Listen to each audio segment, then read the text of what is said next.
আসসালামু আলাইকুম। ৫টি দুর্বল ব্যাংক একীভূত হয়ে সম্মিলিত ইসলামী ব্যাংকের কার্যক্রম ইতিমধ্যে শুরু করে দেওয়ার অংশবিশেষ হিসাবে কিন্তু কেন্দ্রীয় ব্যাংক তথা বাংলাদেশ ব্যাংক থেকে কিন্তু লেটার অফ ইন্টেন্ট পেয়েছে সম্মিলিত ইসলামী ব্যাংক। এছাড়াও RJHCর ছাড়পত্র কিন্তু প্রদান করা হয়েছে। এখন গ্রাহকরা জানতে চাচ্ছেন পূর্বের চেক বই দিয়ে টাকা তুলতে পারবেন কিনা, আর তাদের যে অ্যাকাউন্টটা রয়েছে সেটা কি ওই গ্লোবাল ইসলামী ব্যাংকে বা ইউনিয়ন ব্যাংকে, ফার্স্ট সিকিউরিটি ইসলামী ব্যাংকে বা সোশ্যাল ইসলামিক ব্যাংকেই থাকবে, নাকি নতুন যেই ব্যাংক সম্মিলিত ইসলামী ব্যাংক সেখানে স্থানান্তরিত হবে। আপনাদের বলতে চাই, আপনার এই 5টি ব্যাংকে, দুর্বল ব্যাংকে, সেটা ফিক্সড ডিপোজিট থাক, মান্থলি ইনকাম স্কিম থাক, সেভিংস অ্যাকাউন্ট থাক, কারেন্ট অ্যাকাউন্ট থাক বা ডিপিএস অ্যাকাউন্ট থাক, এই অ্যাকাউন্টগুলো কিন্তু সম্মিলিত ইসলামিক ব্যাংকেই স্থানান্তরিত হচ্ছে। ভিডিওটা ইনফরমেটিভ হচ্ছে, তাই রিকোয়েস্ট করব ভিডিওটা লাইক করে দিবেন এবং শেয়ার করে আপনার টাইমলাইনে রেখে দিবেন, যাতে করে আরও অনেক মানুষ উপকৃত হতে পারে।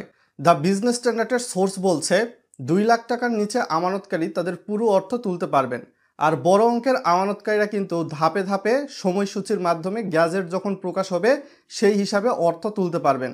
উদাহরণস্বরূপ দেখা গেল এই 5টি ব্যাংকের মধ্যে কোনো একটা ব্যাংকে গ্রাহকের 20 লক্ষ টাকা থাকলে নতুন ব্যাংক চালু হওয়ার পর সম্পূর্ণ অর্থই তার অ্যাকাউন্টে স্থানান্তরিত হবে। এর মধ্যে 2 লক্ষ টাকা তাৎক্ষণিকভাবে তোলা যাবে।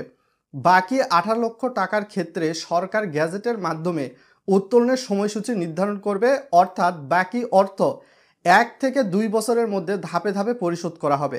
আর এ সময়ের জন্য গ্রাহককে বাজার ভিত্তিক মুনাফা প্রদান করা হয়ে থাকবে। নাম প্রকাশ করা না সত্ত্বে একীভূত হতে যাওয়া একটি ব্যাংকের প্রশাসক কিন্তু একথাটি জানিয়েছেন টিবিএসকে, এমনটাই দেখা যাচ্ছে। তবে বাংলাদেশ ব্যাংকের একজন ঊর্ধ্বতন কর্মকর্তা বলেন, অনেক ক্ষেত্রে দেখা যাবে গ্রাহক টাকা তুলবেন না, বিশেষ করে তাদের আমানতের উপর সুদ হার বেশি হবে এ কারণেই। তো 20 মান চেক ব্যবহার করে টাকা তোলার বিষয়ে ইউনিয়ন ব্যাংকের একজন কর্মকর্তা বলেন, গ্রাহকের আমানতের টাকা নতুন ব্যাংকের অ্যাকাউন্টে স্থানান্তর করা হবে, তবে আপাতত গ্রাহকরা নিজ নিজ ব্যাংকের চেকের মাধ্যমেই টাকাটা তুলতে পারবেন। এই বিষয়টা আপনাদের কনফিউশন ছিল, সেটা কিন্তু ইতিমধ্যে ক্লিয়ার করে দেওয়া হয়েছে। বিডি লাইভ 24-এর সোর্স বলছে 2 লাখ টাকার বেশি আমানতকারী যারা রয়েছে, বাকিদের আমানত ধাপে ধাপে ফেরত পেতে 6 থেকে 5 বছর পর্যন্ত সময় লাগতে পারে, এবং সময়সীমা চূড়ান্ত করবে বাংলাদেশ ব্যাংক এবং নতুন ব্যাংকের প্রশাসন। এবং প্রাতিষ্ঠানিক আমানতকারীদের প্রায় 15,000 কোটি টাকার শেয়ারও নতুন ব্যাংকের অধীনে স্থানান্তর করা হবে।